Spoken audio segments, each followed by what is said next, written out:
नमस्कार, बहुत स्वागत है आप सभी का। मैं हूं आपके साथ चेतन पाठक। खबरों का रुख करने से पहले एक नजर सुर्खियों पर। मध्य प्रदेश कैबिनेट की बैठक हुई संपन्न। बैठक में लिए गए कई बड़े फैसले। मिलेट्स मिशन की स्थापना को मिली कैबिनेट की मंजूरी।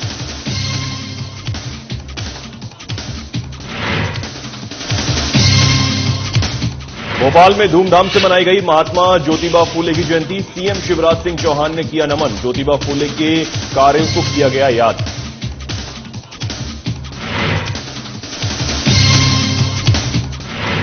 सागर में भारतीय जनशक्ति चेतना पार्टी ने निकाली विशाल रैली। पीएम मोदी के नाम कलेक्टर को सौंपा ज्ञापन। भारत में गौ हत्या निषेध कानून लाने की उठाई मांग। मुंगेली में कलेक्टर ने किया क्लस्टर का निरीक्षण। बेरोजगारी भत्ता के लिए प्राप्त आवेदनों का लिया जायजा। बेरोजगारी भत्ता को लेकर शिक्षित युवाओं में दिखा उत्साह।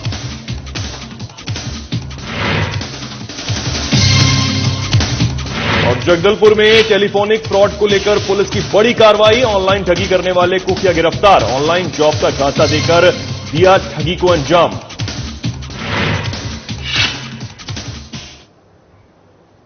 खबरों की शुरुआत करेंगे। मध्य प्रदेश के मुख्यमंत्री शिवराज सिंह चौहान की अध्यक्षता में कैबिनेट की बैठक समाप्त हो गई है।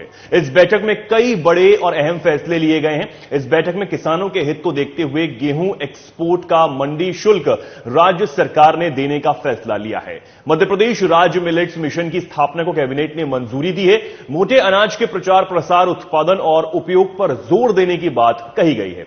मोटे अनाज के बीज पर 80% सब्सिडी किसानों को दी जाएगी। साथ ही मोटे अनाज को लेकर जन जागरण किया जाएगा। सरकारी कार्यक्रमों में मिलेट्स की डिश होना अनिवार्य कर दिया गया है। आज का दिन भी मध्य प्रदेश के इतिहास में अभी तक के सबसे बड़े इन्वेस्टमेंट के रूप में स्थापित हो रहा है। मुझे बताते हुए बहुत प्रसन्नता है कि आज मध्य प्रदेश की हमारी निवेश संवर्धन सब कमेटी जो कैबिनेट की है, उसकी बैठक में माननीय मुख्यमंत्री जी की अध्यक्षता में यह निर्णय लिया गया है कि हम मैसर्स भारत पेट्रोलियम कॉर्पोरेशन को मध्य प्रदेश में अभी तक के सबसे बड़े इन्वेस्टमेंट के लिए बड़ी रियायतें देने का हमने निर्णय लिया है। बिना रिफाइनरी के कैंपस में ही भारत पेट्रोलियम कॉर्पोरेशन अपना एक विस्तारित प्लांट प्रस्तावित कर रहा है, जिसमें लगभग 45,000 से 50,000 करोड़ रुपए का इन्वेस्टमेंट मध्य प्रदेश में आने वाला है। पूरे देश में आज महात्मा ज्योतिबा फूले की जयंती मनाई जा रही है। इसी कड़ी में भोपाल में भी महात्मा ज्योतिबा फूले की जयंती मनाई गई है, जिसमें प्रदेश के मुखिया शिवराज सिंह चौहान ने शिरकत की। सीएम शिवराज सिंह चौहान ने ज्योतिबा फूले के महान कार्यों को याद करते हुए उन्हें नमन किया है। सीएम ने बताया कि स्त्री शिक्षा, दलित उत्थान और समाज सुधार की दिशा में महात्मा ज्योतिबा फूले का अहम योगदान रहा, जिसे हमेशा याद किया जाएगा। सीएम ने कहा कि इस तरह के अभिनंदनीय प्रयासों के लिए मंत्रिपरिषद महान समाज सुधारक महात्मा ज्योतिबा फूले को श्रद्धा सहित नमन करते हैं।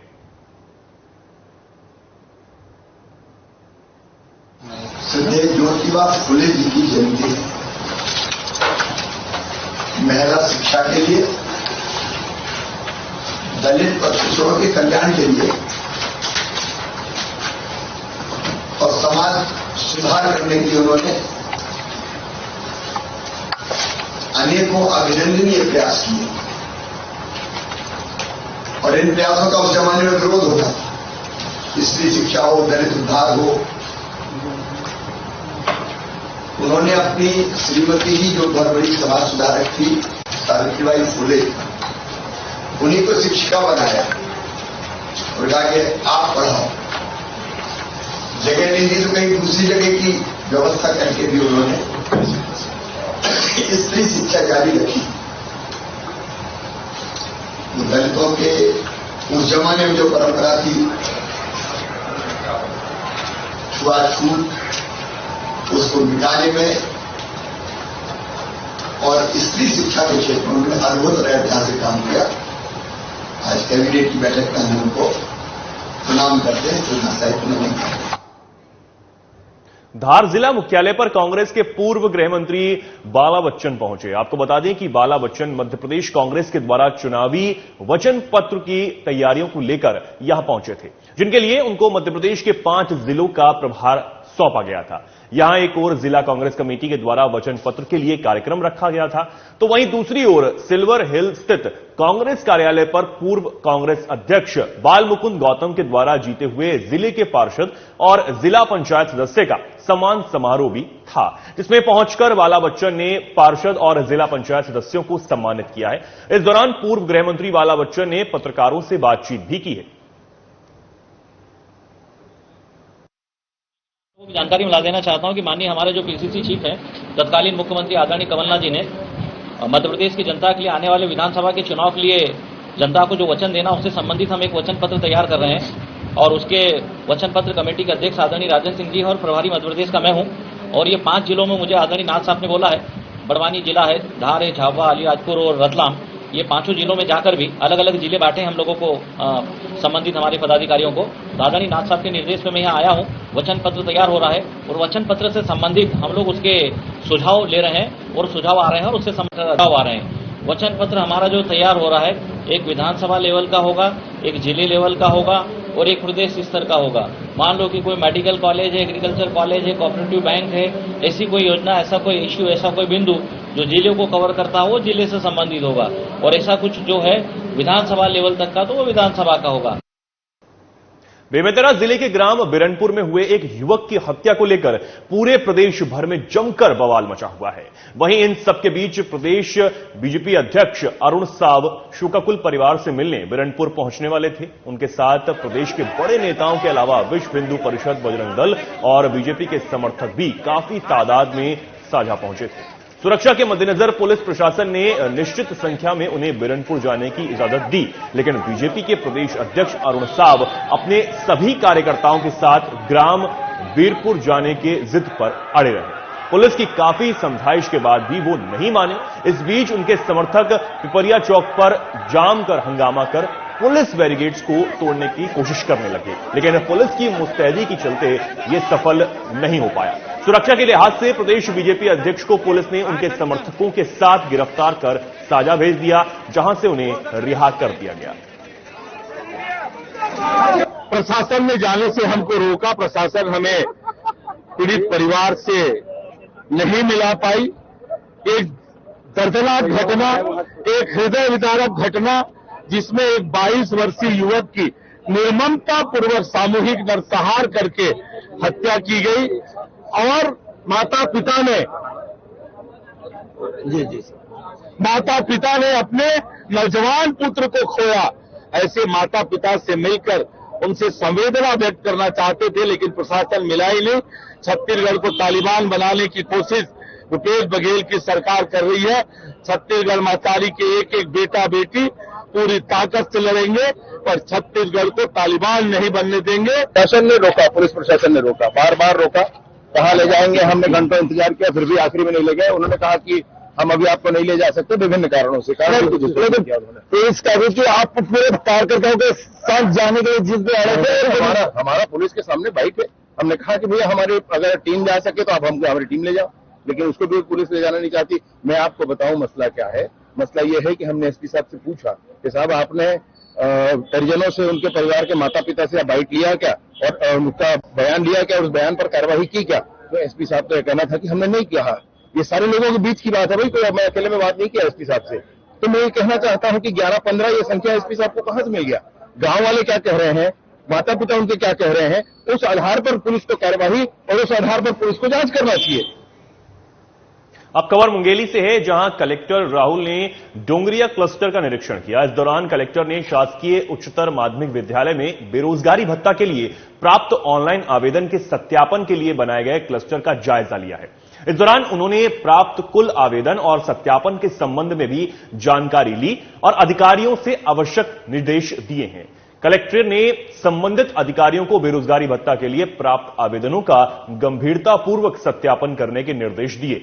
साथ ही उन्होंने कहा कि कोई भी पात्र हितग्राही बेरोजगारी भत्ता योजना से वंचित नहीं रहना चाहिए। इस दौरान कलेक्टर ने शिक्षित बेरोजगार युवाओं को रोजगार उपलब्ध कराने के लिए जिला प्रशासन की तरफ से संचालित आकांक्षा प्लेटफॉर्म के संबंध में भी जानकारी दी।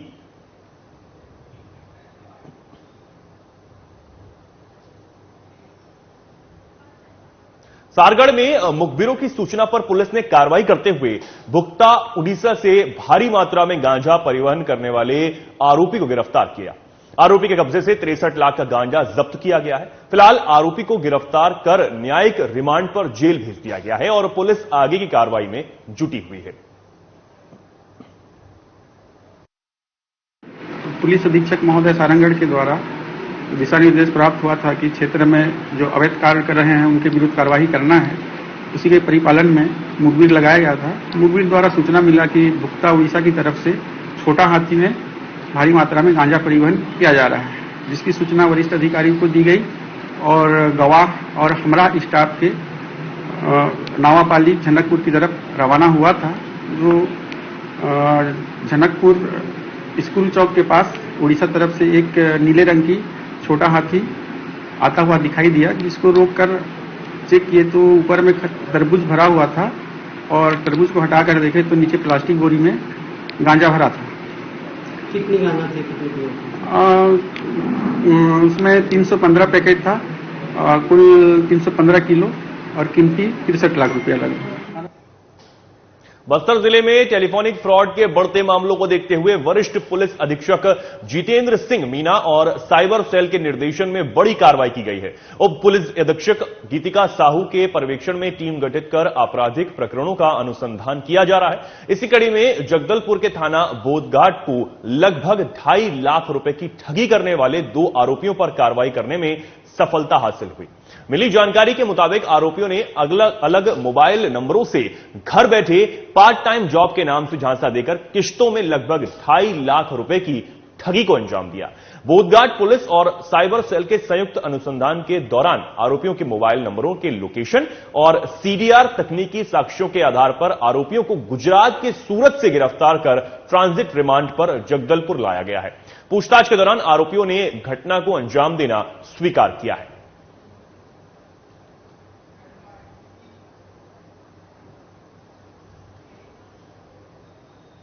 खबर मनावर से है, जहां पुलिस ने मोटरसाइकिल चोर गिरोह का भांडाफोड़ किया है। चोर गिरोह ने 9 लाख रुपए से अधिक की 10 मोटरसाइकिलें उनके पास से जब्त की गई हैं। साथ ही पुलिस को 5 पेशेवर शातिर बदमाश को पकड़ने में सफलता भी हासिल हुई है। एसडीओपी धीरज बब्बर और थाना प्रभारी नीरज बिड़थरे ने बताया कि मोटरसाइकिल चोर गिरोह का मुखिया बेधड़क मोटरसाइकिल चोरी की वारदात को अंजाम देता था। मुखबिर की सूचना पर मनावर पुलिस ने खुलासा करते हुए चोर गिरोह के 5 सदस्यों को गिरफ्तार किया है। फिलहाल पुलिस आगे की कार्रवाई में जुट गई है। कि 3 जो व्यक्ति है एक मोटरसाइकिल से जा रहे हैं और संदिग्ध है, इस पर से थाना मनावर की टीम ने जो है वो 3 व्यक्ति को पकड़ा, जिसमें जो उसका चालक है तिलक राज पिता गुलाब, इसके साथ ही अक्षय पिता अक्की तथा दिनेश कृष्णा पिता सुमेर सिंह, ये तीनों सवार थे। उनसे पूछताछ की गई और संदेहास्पद स्थिति में होने से इनसे जब बारीकी से पूछताछ की तो ये ज्ञात हुआ कि ये मोटरसाइकिल चोर के गिरोह के सदस्य हैं। और जब बारीकी से पूछताछ करने पर इनसे हम पुलिस द्वारा कुल 10 मोटरसाइकिल जो है पुलिस ने जब्त की है, जिसका कुल मूल्य करीब 10 लाख रुपए है। जगदलपुर में वरिष्ठ पुलिस अधीक्षक जितेंद्र सिंह मीना के मार्गदर्शन में सीएसपी विकास कुमार के पर्यवेक्षण में बस्तर पुलिस को लापता हुए युवक को ढूंढ निकालने में सफलता हासिल हुई है। आपको बता दें कि जगदलपुर निवासी पार्थीलाल वर्मा अपने पूरे परिवार के साथ 5 जुलाई 2017 को उज्जैन मंदिर गए हुए थे। उस दौरान 14 वर्षीय भतीजा अंकित कुशवाहा घर पर अकेला था। जब मंदिर दर्शन कर 27 जुलाई 2017 को वो वापस आए तो अंकित कुशवाहा घर पर नहीं था। काफी खोजबीन के बाद प्रार्थी ने 3 अगस्त 2017 को थाना बोधघाट में रिपोर्ट दर्ज करवाई। पुलिस ने लापता युवक के आधार कार्ड से लिंक बैंक खातों की जानकारी ली है और आधार कार्ड अपडेट होने की सूचना मिलने पर अंकित के वर्तमान मोबाइल नंबर की जानकारी प्राप्त कर पुलिस ने साइबर सेल की तकनीकी सहायता से 6 साल से लापता युवक अंकित कुशवाहा को खोज निकाला। वहीं परिजनों ने अपने बेटे को वापस पाकर पुलिस प्रशासन का आभार जताया है। बेटे को 6 साल के बाद अपने साथ देखकर परिजनों में खुशी का माहौल देखने को मिल रहा है।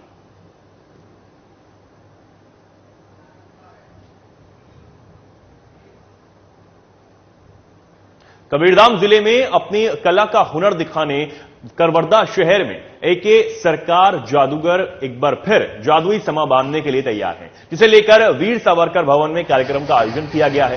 कार्यक्रम का उद्घाटन कवर्धा नगरपालिका ने किया। आपको बता दें कि यह कार्यक्रम पूरे 17 दिनों तक चलने जा रहा है। इस कार्यक्रम में हिस्सा लेने वाले लोगों को नशा न करने की अपील की गई है।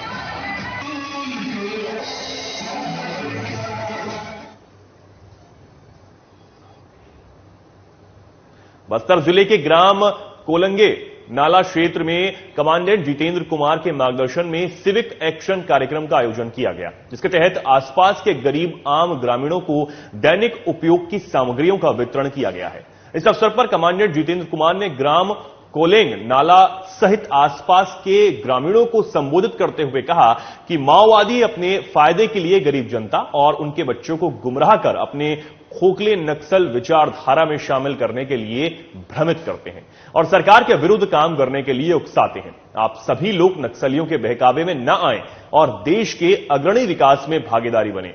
साथ ही अपने बच्चों को अच्छी शिक्षा दिलवाकर भारत सरकार, राज्य सरकार द्वारा चलाई जा रही जन कल्याणकारी विकास योजनाओं का भरपूर लाभ उठाएं।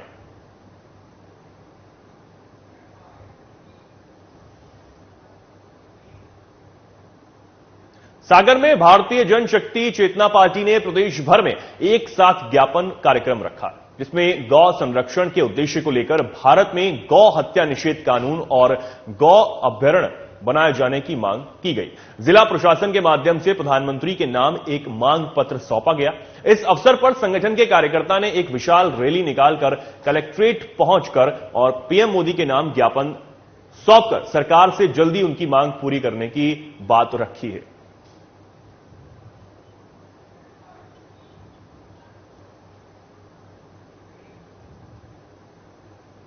इंदौर में सोमवार रात चंदन नगर थाना क्षेत्र में मंदिर निर्माण को लेकर दो पक्षों में जमकर विवाद हो गया, जिसके बाद एक पक्ष ने एक दूसरे पर हमला कर दिया। मामले में पुलिस ने पीड़ित पक्ष की रिपोर्ट पर 3 आरोपियों के खिलाफ विभिन्न धाराओं में मामला दर्ज किया है। आज विश्व हिंदू परिषद को सूचना प्राप्त हुई कि सिरपुर के पीछे जो बाग है वहां पर एक शीतला माता का प्राचीन मंदिर है जो 150 साल पुराना है। उस मंदिर को फिर जो निर्माण हो रहा था थोड़ा सा उसको जीर्णोद्धार कर रहे थे, टूट फूट सुधार रहे थे। तो वहां पर क्या हुआ कि आज जो 2 मजदूर कार्य कर रहे थे, 3-4 दिन बाद उस पर कुछ आयोजन होने वाला है, छोटा सा कार्यक्रम होने वाला है।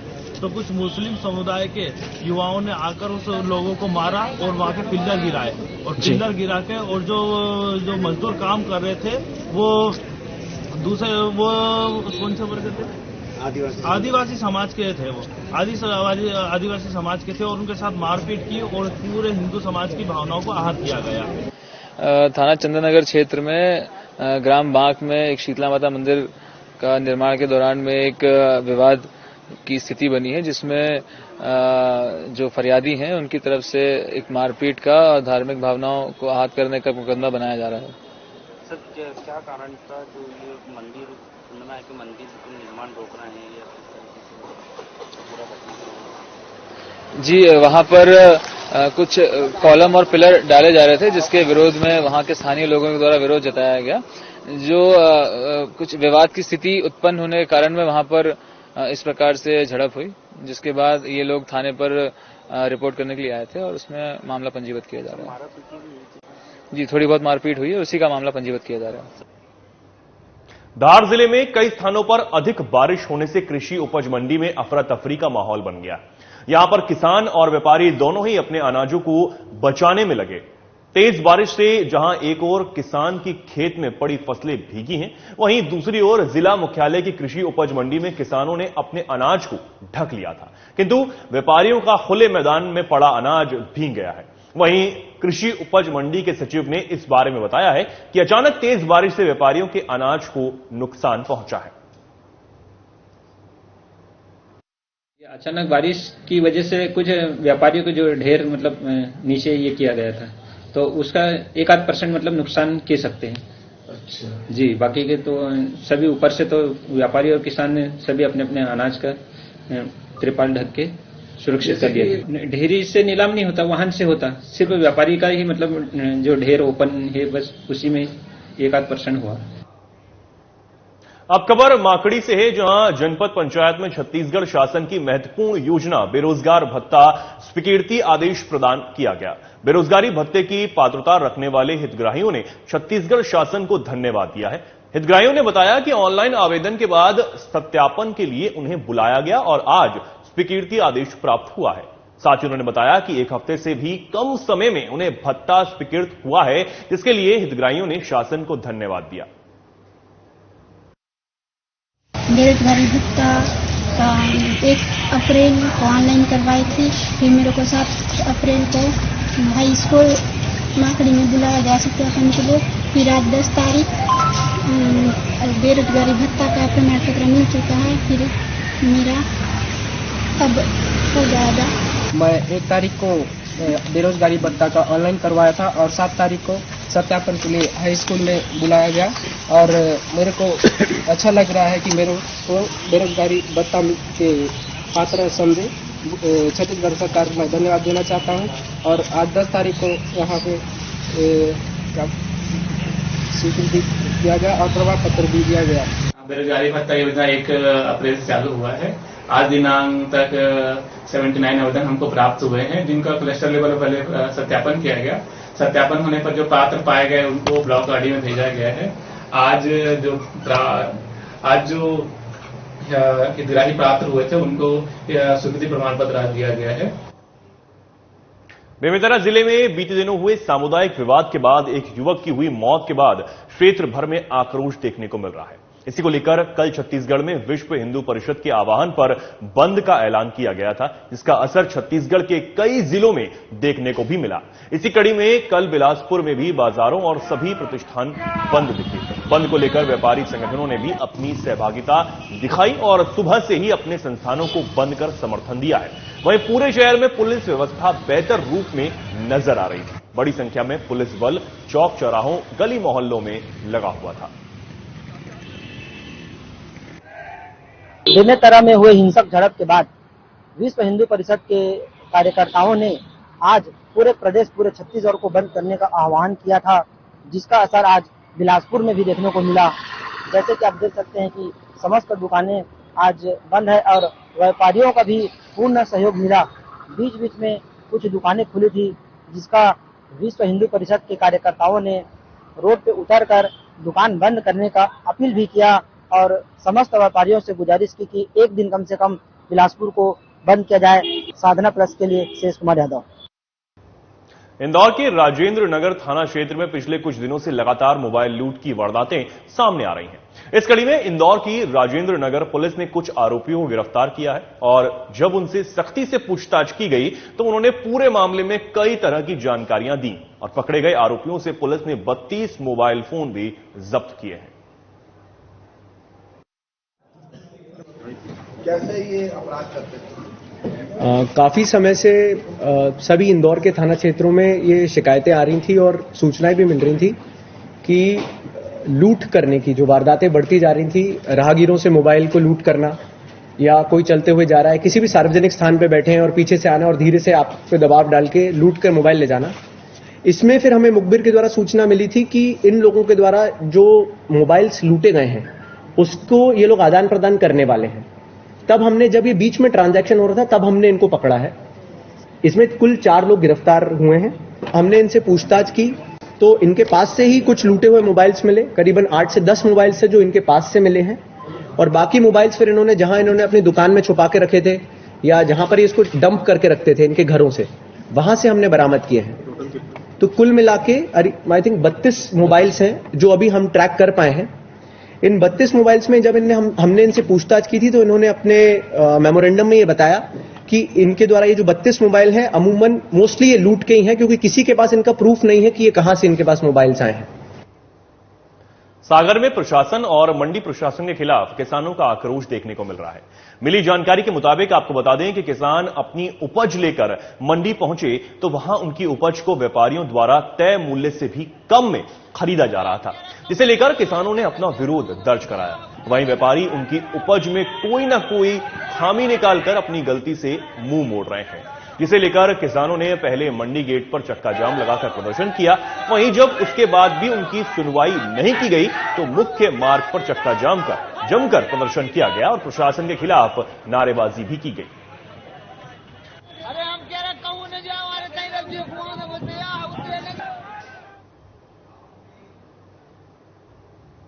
खबरों में फिलहाल के लिए इतना ही। नमस्कार।